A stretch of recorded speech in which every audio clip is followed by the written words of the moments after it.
धनबाद में एक साधारण चप्पल के विशेष बनने की कहानी में ट्विस्ट आ गया है। प्रताड़ना से आहत अस्पताल में भर्ती रेल कर्मचारी बसंत उपाध्याय से मिलने धनबाद के डीआरएम भी अस्पताल पहुंचे और रेल यूनियन ECRKU ने भी चुप्पी तोड़कर रेल कर्मचारी के पक्ष में खड़ी हो गई है। ये सब हुआ है कई दिनों की चुप्पी के बाद। धनबाद के डीआरएम की पत्नी को चप्पल खोलकर डॉक्टर के चेंबर में जाने का अनुरोध करने का परिणाम भुगत रहे रेल कर्मचारी बसंत उपाध्याय पिछले 4 दिनों से अस्पताल में इलाज करा रहे हैं। आरोप के मुताबिक डीआरएम कार्यालय में उनके कपड़े उतरवाने के बाद उनकी तबीयत बिगड़ गई। ये मामला रेल मंत्रालय और पीएमओ तक पहुंच गया। मामला जब गंभीर हो गया तब रेल अधिकारियों को ये समझ में आया कि इस मामले में कहीं ना कहीं फंस रहे हैं, इसीलिए इस मामले को हल्का करने में जुट गए। बाबूलाल मरांडी ने इस मामले को लेकर रेल मंत्रालय को ट्वीट किया था। किसी ने उस ट्वीट को रीट्वीट करते हुए प्रधानमंत्री कार्यालय को भेज दिया। इसके बाद ये मामला गंभीर हो गया। पिछले 4 दिनों से धनबाद रेल मंडल में ये घटना चर्चा में है।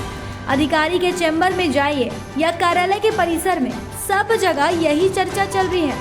मामला ऐसा था कि डीआरएम की पत्नी रेल अस्पताल में अपने दांत का इलाज कराने गई थी।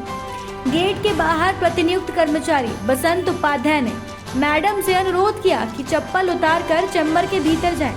मैडम ने चप्पल तो नहीं उतारा, लेकिन इलाज कराकर जाने के बाद पता नहीं शिकायत की कि सीएमएस बसंत उपाध्याय को अपनी गाड़ी में बैठाकर डीआरएम ऑफिस ले गए। आरोप के मुताबिक डीआरएम के आदेश पर उनके पीए ने कर्मचारी को बहुत भला बुरा कहा, यहाँ तक कि कॉरिडोर में उसके कपड़े उतरवा लिए गए। इस घटना ने रेल कर्मचारियों में आक्रोश भर दिया। कर्मचारी शुक्रवार को हड़ताल पर चले गए।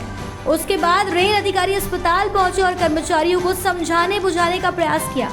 इसके बाद ये मामला मीडिया में सुर्खियों में आया।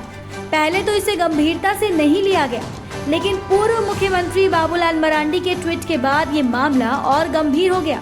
कर्मचारी बसंत उपाध्याय की पत्नी का आरोप था कि रेलवे के किसी भी अधिकारी ने अस्पताल आकर हाल जानने की कोशिश नहीं की। इसके बाद डीआरएम अस्पताल पहुंचे। उनके साथ एडीआरएम, सीएमएस, आरपीएफ के सीनियर कमांडेंट गए थे। डीआरएम ने रेल कर्मचारी से उनका हालचाल लिया, भरोसा दिया कि रेल प्रशासन उनके साथ है। डीआरएम के बदले हुए रूप को देखकर निश्चित रूप से बसंत उपाध्याय को भी राहत मिली होगी। इधर उदासीन रवैया अपनाने वाली एकमात्र मान्यता प्राप्त यूनियन ECRKU की भी नींद टूट गई और वो भी इस मामले को लेकर गंभीर हो गई। देखना है आगे इस मामले में कोई और ट्विस्ट आता है अथवा ये मामला जांच के जंजाल में उलझकर रह जाता है।